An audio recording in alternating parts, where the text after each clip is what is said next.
Hi, and welcome to our first Rage Flip unboxing video. This is the Teenage Mutant Ninja Turtles Shadows of the Past game by IDW. This is the Kickstarter exclusive Works edition. Basically there's a lot more packed into this than the retail version, which is also available. Bigger box and made to look like a pizza box. Has the Eastern artwork on the front and on the sides. Yeah, I'm very pleased with this, and it's heavy. It is heavy. So I have already gone through this because I needed to make sure I had all the parts before I did the video, because there have been a few issues. So I'm sure you'll excuse me on the fact that there's nothing to unwrap now. So let's see what we've got. So these are the Kickstarter exclusive lithographs that came with the Works edition. It's like Leo and Donnie with Shredder's helmet, so maybe they defeated Shredder. It's the Turtles fighting someone that looks like Galactus. Leo having been a bit beat up. Black bandana, not sure. And then the box artwork again, with Kevin Eastman's signature on it. So yeah, pretty good, very nice. Again, this is, I believe this comes with both versions of the game. This is the first issue of the comic with an exclusive cover that effectively gives you a good intro to everybody and how it's the origin story. And then yeah, and then tells you how the comics move along. So that's probably useful to me tonight because I don't really know. And then you've got the reader's guide as well. And there's an app. Of course there's an app. Right. Rulebook. There is already an FAQ and errata for the rulebook because, as normal, there have been printing errors, but it tells you what you get. This is for the retail version. Tells you what the pieces are, how to set up and play, what you'd expect from how you share the dice, which we'll come to, how the character cards work, how the stack cards work, how the villains do stuff. Using special abilities, ranged attack. It's a rule book. But yeah, there are erratas and FAQs to that, so I will be printing that out and putting them into that. These are general tokens. There are two of these. Both pretty much identical. As you can see. So if we just look at one for now. KO tokens, characters knocked out, turtles knocked out, bad guys knocked out. Not sure, potential bad guy. There is a bandana, so don't know. Concealment token. Stop. Let's flip over to the other side. Pizza icons, these are health. So I believe this represents 6. Looking at how the slices are done, 6 health. And then you've got the individual tokens, so as you take health down, take damage, you swap that out with tokens, and there should be enough, I would have thought, for all the characters. This is a 2 to 5 player game. One person is the GM, DM, whatever you want to call them, controls all the bad guys, and then you have 4 characters. If you don't have enough players, you still need to have all 4 turtles out, or 4 player characters, whether that's April, Casey, Splinter, I believe. These are terrain tokens, so you have doors, manhole covers. As you can see, some bits have already started popping out. Fire escape, and double-sided and pretty thick cardstock. Yeah, there you go, even more popping out now. I would say they're exactly the same, but they're not. But those cards are different to those ones there. But yeah, they're all popping out now. Promotional. Ziploc bags for all the cards, always useful. These are the Kickstarter, the Works Edition. You've got extra adventures and extra hero packs that aren't retail available yet. These have the adventures in for those characters, so things like using the Eastman Shredder, the Eastman characters, Eastman Turtles, sorry. Somewhere in here is saving Eastman's studio. There we go. And yeah, Bebop and Rocksteady in there as well. It apparently kind of follows like a comic, so there's like interleaving bits in there. These two are the actual adventure books that come with the game, and these are a continuing campaign adventure, which uses the models from the from the retail version of the game. So yeah, they got all the turtles on there. So books 1, 2, 3, and 4. So I'm guessing as they release more expansion packs, there will be more. There'll be more of those, and certainly you could write your own as well.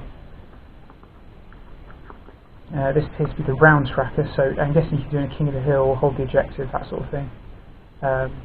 8 rounds you've won, and then on the other side, 8 rounds, Shredder 1. Yeah, it's pretty thick, it's not flimsy. So these cards here are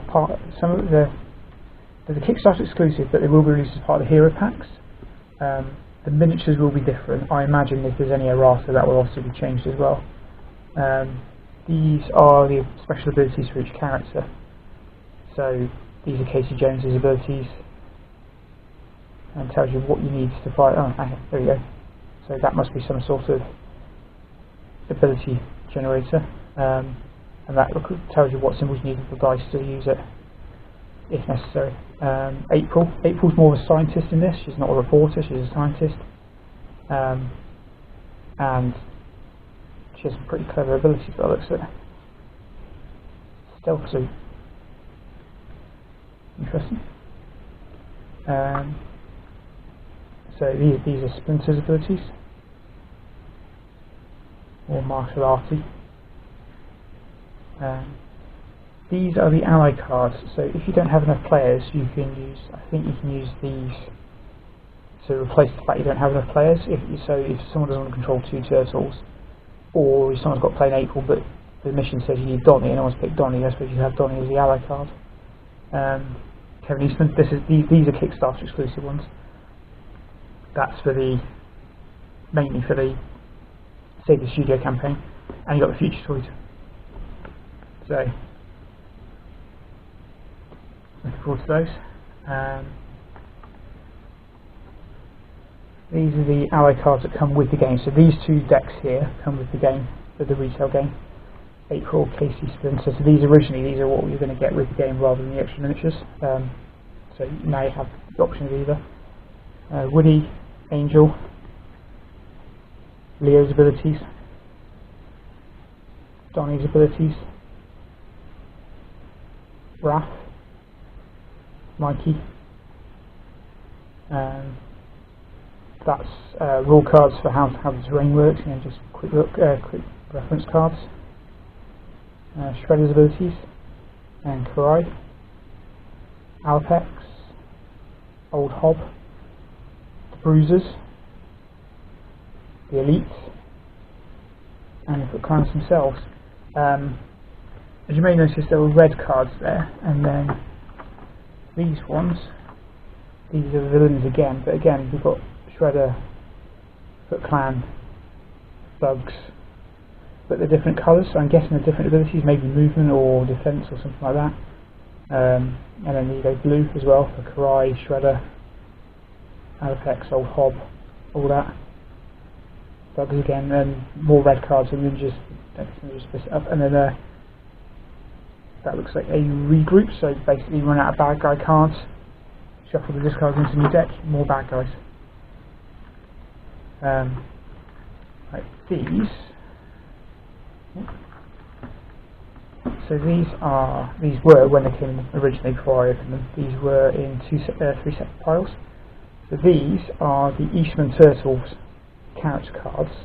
They're exactly the same as the ones from the retail game. All they've done is just changed the artwork. Again, quite good card stock. This will be the hero. This when Splinter's released the hero pack. This will be in there. Ultimate Shredder will come down to that in a minute. The Mousers, again, that's Kickstarter. So these are all Kickstarter, as is Casey. So this will be the second pack at this point. Casey, Bebop, April, Rocksteady. So those are the Kickstarters. These are the ones that come with the game. So, as I said, they're exactly the same as the Eastman ones, but they've got the IDW style artwork. And you've got Shredder, Old Hob, Karai, Alapex, Bruisers, Foot Clan Elite, Street Thug Brawlers, Foot Clan Ninja, Street Thugs, Gunners. Yeah.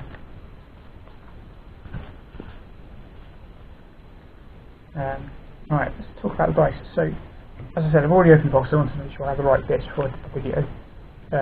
Some people have problems with the dice in that the Leonardo dice, one of them was actually Donatello's dice, different symbols on the dice, but painted with blue ink, which means you can't use Leonardo properly because you don't have the right symbols.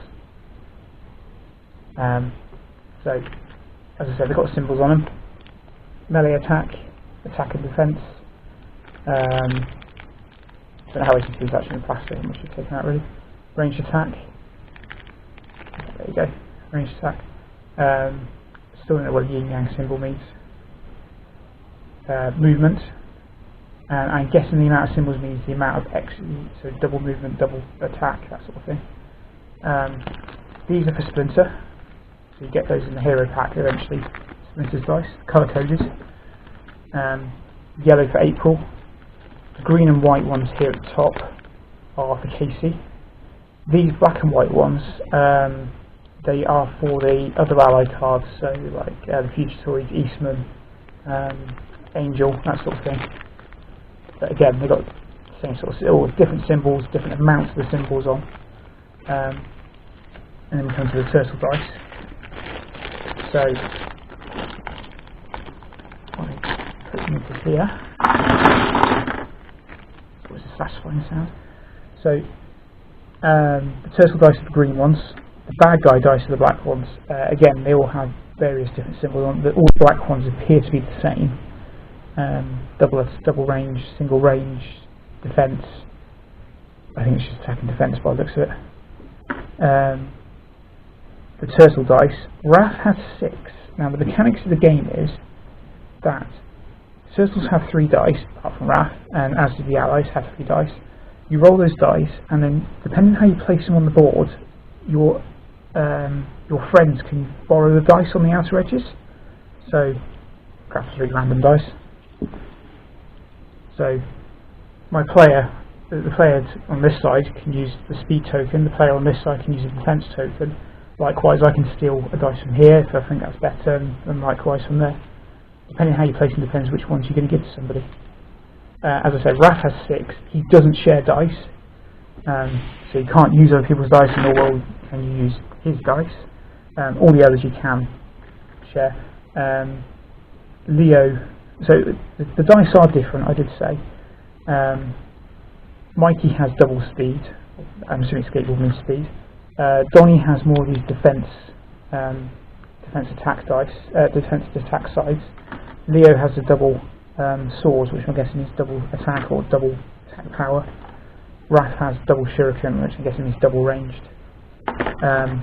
My dice appear to be fine, which is good. It means I can actually play the game, and rather than having to wait. If there are any issues, IDW are really good at changing them at the moment.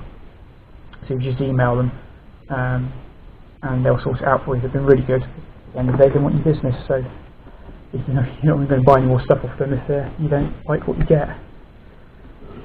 So these are the map tiles. In the Works edition there are 6. In the Works edition there are 7. In the retail there are 6. The 7th tile in the Works edition is this one, which is for it's Kevin Eastman's studio, and it actually is his studio. As I said, there's a campaign where you have to save the studio. They're double-sided. This one's blank because, as I say blank, they have numbers in the corners, or numbers, letters, codes in the corners, so you know which one's using which missions. This one doesn't because it's only used for one mission. That's blank on the other side. I guess you just use it for a general purpose room. But yeah, so there you go. It's like a letter code 6A. So as I said, they're double-sided. Various areas. So underground, pizzeria, street, sewers, rooftop, a blank room, corridor, rooftops with what looks like a pool, another office, ticket barriers to the underground, underground outside, whirlpool sewer, and what looks like docks. So it's quite a good selection. I must admit, I assumed that when we were getting when they said map tiles, I'm assuming it's going to be like Imperial Assault, where you have different pieces that you click together and make infinite amount of different maps up. The fact they're just tiles, it's disappointing, surprised. It's not what I expected. So different way of doing it, but yeah, it should be fun. And you put the terrain pieces on. The books tell you how to put the map pieces on. So effectively, you can make infinite combinations up, and nothing stopping you making your own ones up. So now we come to the models. Bear with me a second.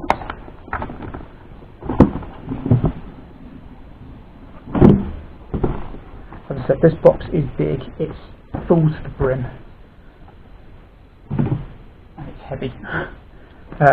Even the retail version for the Kickstarter is heavy as well. It packs a lot into it. So these are the miniatures. So already, so some people are having problems with their miniatures. Some were missing, so they have Bebop missing, and got 2 Donnies, whatever. I've gone through mine; they appear to be fine. There were also some casting problems. I do appear to have a couple of casting problems, which aren't the end of the world. As you can see, there's Mauser here, bent base, easy to fix. The Eastman Donatello looks like his head's been stuck on with a pin on underneath it. Again, easy to fix. And the Shredder here, his arm looks skeletal arm almost. But let's go through the miniatures anyway. So this is a mixture of the works and retail versions in here. So the Shredder here that I've already shown you, this is the one that comes with the retail version of the game. This here, which I think is brilliant, and I'll be using more of than that one, I imagine, is the Ultimate Shredder. I think they based it on the Shredder from the second Turtles film from the early 90s, with Togar and Razorin when he drinks the ooze at the end. That looks more intimidating than that. So we've got, as I said, I got the Kickstarter exclusive turtle models. So those are the exclusive turtle ones. They look like the toys from the early 90s that I used to have when I was a kid, so I think I'm going to paint them as such as well. So they are good castings, they are good models. There's a couple of issues, and I put it down more to the fact that small print run, initial print run, injection run, whatever you want to call it. But yeah, pleased with those. And that's Donnie from the one that comes with the game, and they are actually really good sculpts. I prefer these sculpts to those sculpts. And what else we got? So we've got Human Bebop, which is used as a thug in the game. Again, a Kickstarter exclusive, as is this Bebop. Bebop and Rocksteady and the Mausers, Splinter, April, Casey will be available as hero packs or ally packs, villain packs, whatever you want to call them. Different sculpts. So these are the Kickstarter exclusive sculpts, but here's Bebop, his chainsaw. Human Rocksteady.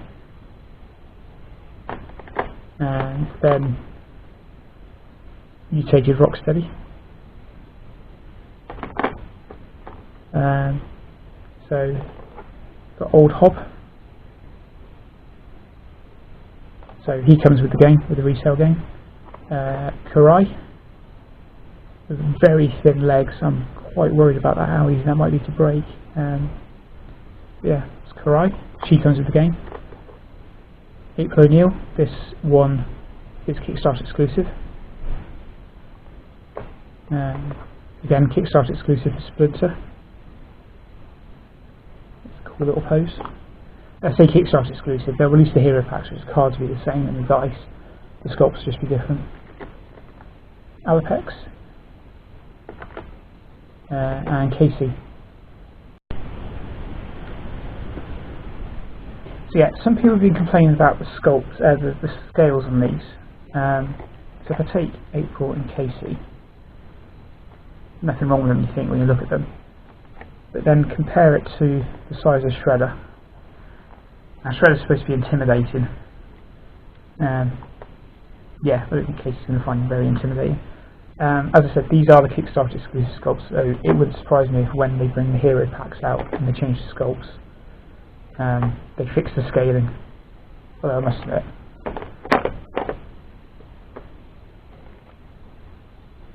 that works. So that's a mixture of both ones you get in the game and ones you don't get in the game. The Mousers, and these are the Elite Foot Soldiers, which will come with a retail version of the game. They were upgraded from cardboard tokens once a few stretch goals are reached. Some people have been modifying the poses of the Mousers using the hot water technique, which I'll probably use to fix that. Making it a bit more dynamic, opening the mouths, bending them down, lifting them up, lifting their heads up, that sort of thing. So that's the first tray. And then, as you can see here, we've got the other turtles. So let's get them all out.